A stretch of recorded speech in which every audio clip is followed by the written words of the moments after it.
Welcome to another video lesson on workshop processes. Today, I'll be talking on a very important process in the workshop, and the process is milling. In the last lesson, I remember we discussed lathe operations that we are able to carry out on the lathe machine. But there are limitations to the number of works one can perform on the lathe machine, and this necessitated the use of another machine called milling machine. Because most engineering works, most engineering parts, there are parts that are not so simple for one to be produced on the lathe machine. There are parts that are square in shape. There are parts that are having contours. That are parts that require you to have slots. There are parts that require you to have keyways, and there are parts that have some curved orientations. All these parts cannot be machined on the lathe machine, and that is why a typical machine like milling machine is available to get these parts produced in order for us to have easy production of parts for any of our field parts in any engineering application or production installations.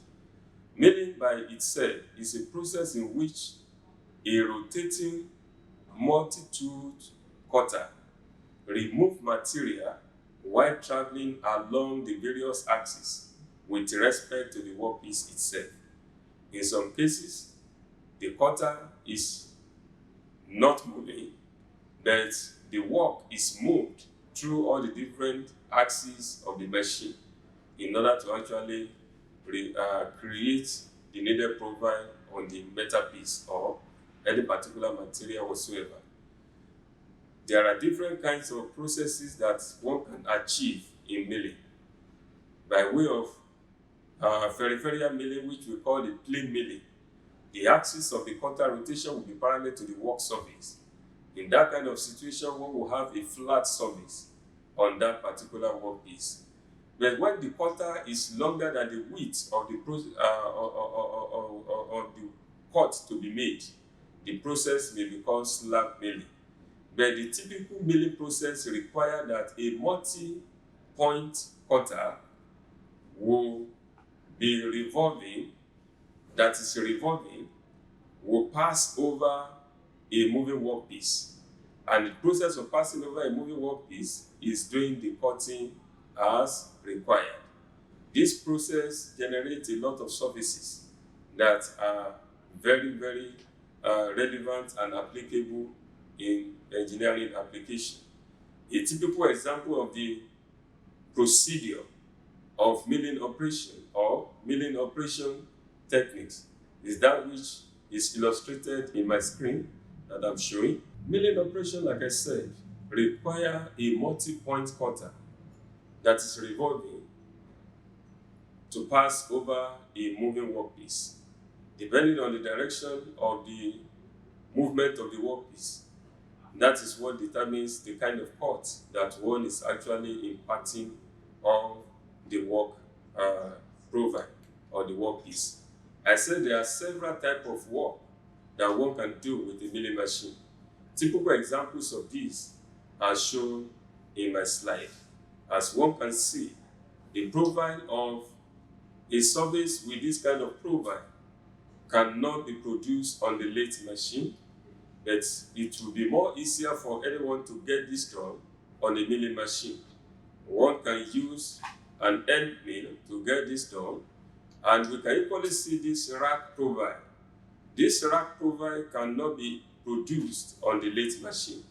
It is a typical example of job that one can get done on the milling machine. Likewise, this internal spline.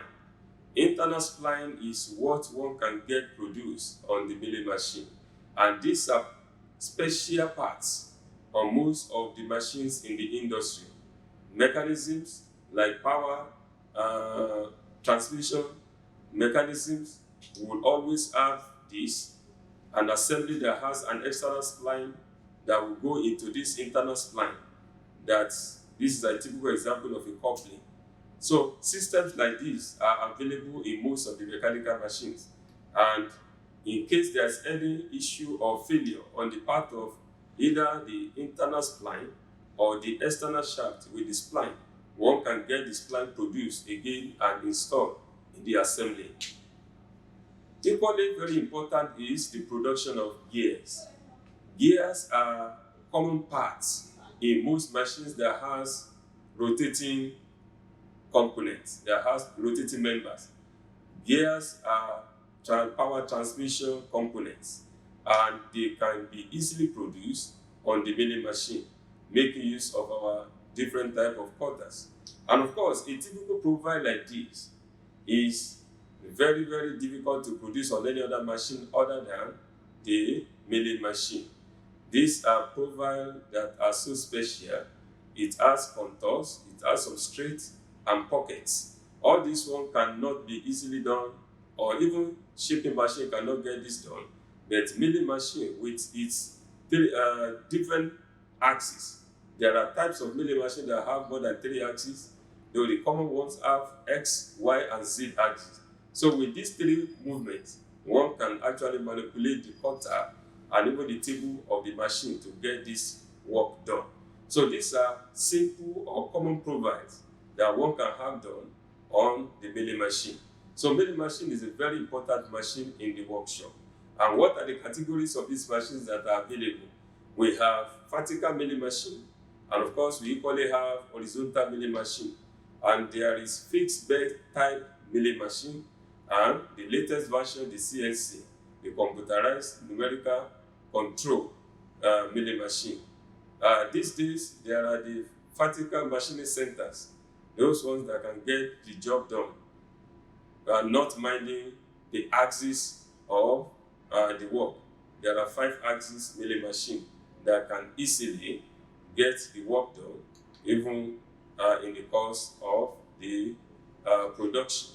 But the example of the type of milling machine that I mentioned, the vertical milling machine example, is what is available in my slide. Vertical milling machine is very common, and of course it has the capability to do a lot of job by virtue of its configuration. There is the bed, the table of the machine, there is the column, there is the nail, and the head. The head has the lamp, the electric motor, and the digital control, the control and the digital readout here. So the versatility of this machine makes them very unique because of the nature of job that they can do. These are jobs that cannot be easily achieved on any other type of machine. And of course, there is the bed type milling machine. These are for bigger jobs, longer jobs that the simple vertical milling machine cannot accommodate. The head of this machine can travel sideways to carry out a lot of the job. As you can see in the slide, this head can move back, forth, while the bed is so wide enough to accommodate bigger jobs. And the process of operating this requires that the head can begin to move back, forth, trying to actually carry out the simple task of the production that has been either programmed or by the operator's skill, he can get that manipulated and get the job done. So the other type of milling machine is another common one that is called the horizontal milling machine. Horizontal milling machine, because there are cases whereby some vertical milling machine will not be able to get some job done, but these jobs will be easily done on the horizontal milling machine. That is why this other version of milling machine is available. It has the hammer, it has the head, the ram, that one can shift backward or forward. And of course, the table is there, it can move up, down. The table can move sideways in the X direction, and it can equally go in and out in the Y direction. So all the different types of milling machines operate in the same manner, but their capability differ depending on the kind of axis to which they can move. Then we equally have the machining center, just like I mentioned. Machining center has more capabilities than the other conventional milling machines. These are programmed machines by which the operator can decide to write a program or a program that will actually do the cutting of the workpiece through the manipulation of the G code, which is the language of the CNC machine. The G code is the standard G code, M code, and the standard code for the machine to operate. But this kind of machine actually require different levels of operators. There will be a programmer that will do the programming, there will be a designer that will do the design of the component to be produced, after which a programmer will design codes that will run that design. But a setter will be the one that will actually input the program and then manipulate the machine by way of setting up the machine, then put on the machine to get the work done. CNC machine is a very unique machine because of the automatic nature of the way the machine operates. The machine can get a lot of job done within a very little time, with more accuracy, more speed, and with the least possibility of error. Then this gives maximum accuracy to most of the works that are done in the workshop, far better than that which is obtainable on the conventional machines.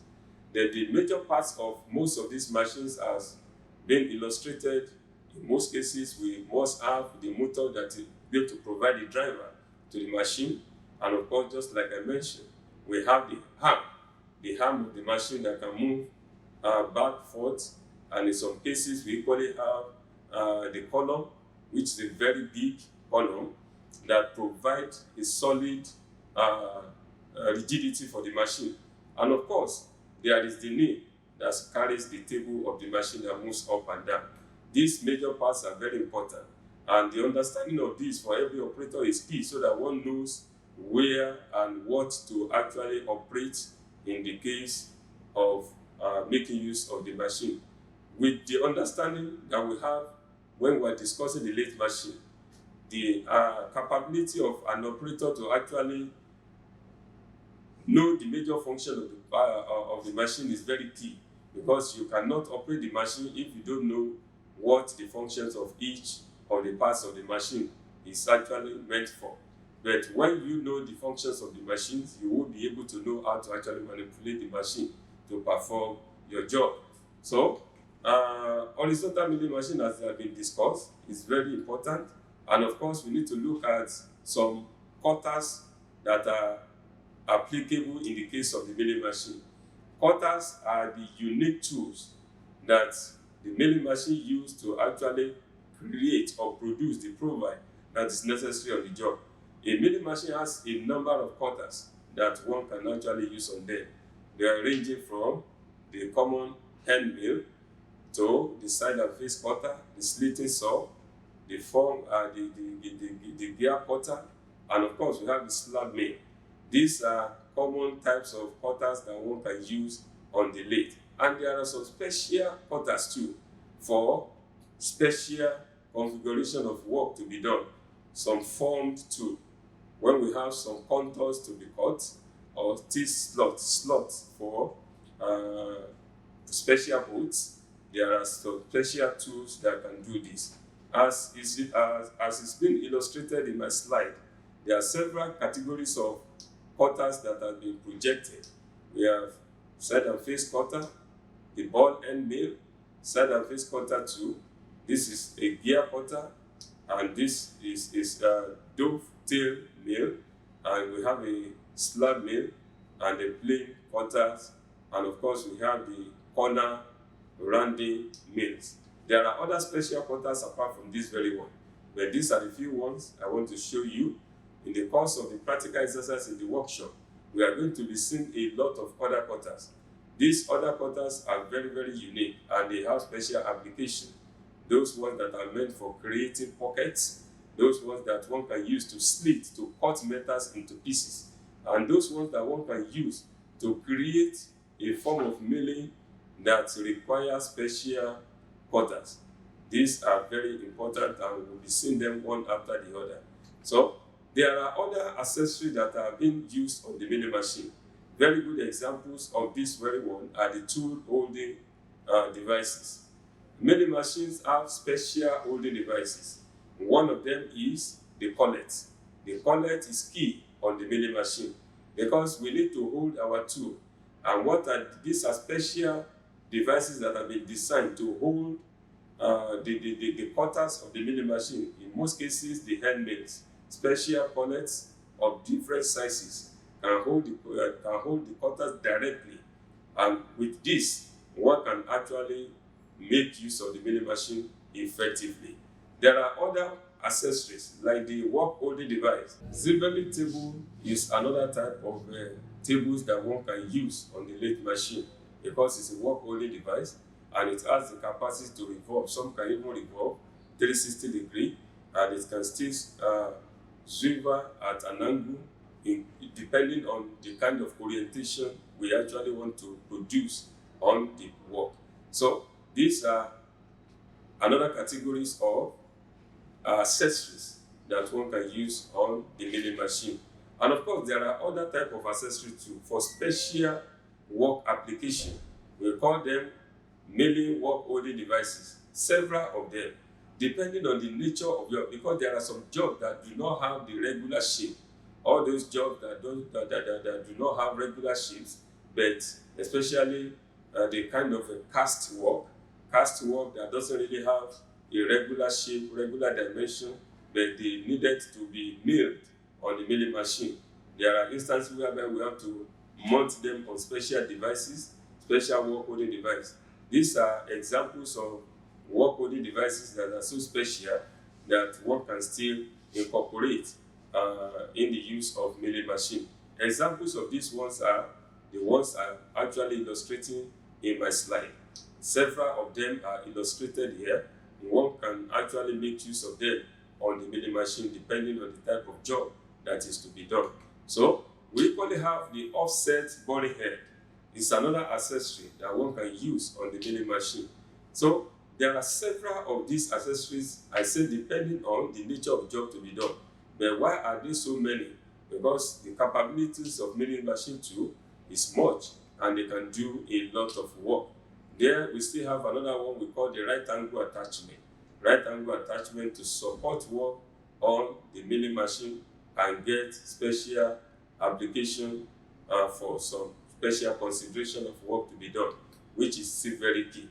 Milling machine, as good as they are, we cannot complete the talk on the capabilities of milling machine without necessarily mentioning the safety requirements of this milling machine. All machine tools in the workshop require to have their own specific or peculiar safety requirement, that which we call accident prevention regulation.